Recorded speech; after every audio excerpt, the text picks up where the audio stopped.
You know why? In my mind, many people are scared. Many people are scared to see what it would look like to give others an opportunity, an equal opportunity.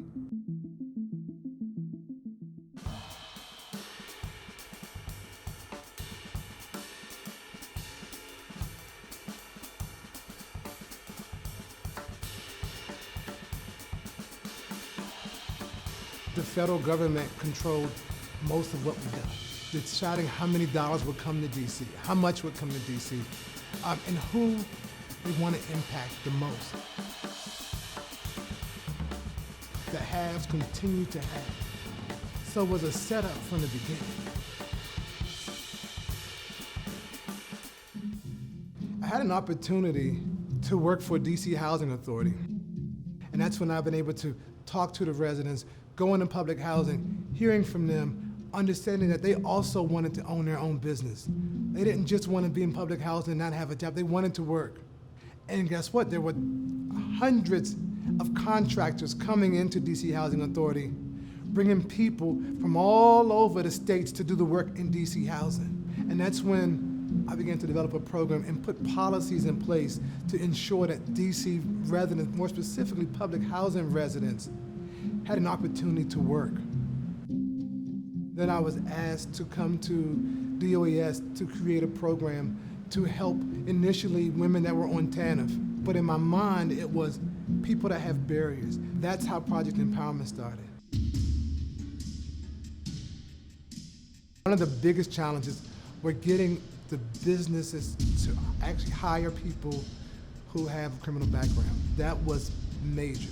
And as you may know, most of those who are incarcerated from committing a crime in DC are part of the federal system. So they go far away. I was sentenced to 13 months in federal prison. And it was hard for me because I had a 3-year-old. And I had to leave my son, which is the hardest thing that you have to do, especially as a mother. So I came to the conclusion that America is obsessed with incarceration, right? Like it's like their answer to everything. So I started noticing this pattern, like for women that were getting locked up for 6 months for, really small, petty things. And the one thing we all had in common is that I felt like none of us deserved, the punishment for the crime that we were convicted of. And that led me to thinking, what happens when you take a woman out of her community? When you think about, for example, the graduates of Project Empowerment and all of the issues they've had to navigate throughout their life, they have a sense of resiliency that benefits me in business. What I'm excited about is many businesses are beginning to be open to hiring Project Empowerment graduates and returning citizens overall in a way that they were not 25 years ago. We are so intentional in the work that we do that it's just not about a job. It is about changing your mindset to believe in yourself. So we don't just have a job readiness program, we have a life skills program. A program that that is transformational, that could actually allow people to feel good about themselves, to feel good about what's to come, opportunities. Project Empowerment funds the Georgetown Pivot Program, which is an entrepreneurship program.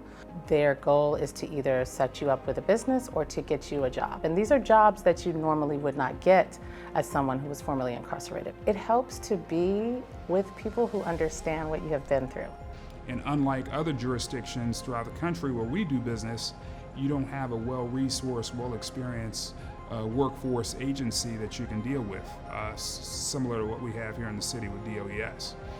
And so while there's always room for improvement, it's extremely important that we acknowledge we have what most other jurisdictions don't have, and that is DOES. Participants that come in, I'll tell you, low self-esteem, lack of confidence, lack of value, but when they leave in 3 weeks, it's a whole different person. Their confidence has been built, their self-esteem is growing, and their value. They realize that they have value. That's an investment in every Washingtonian.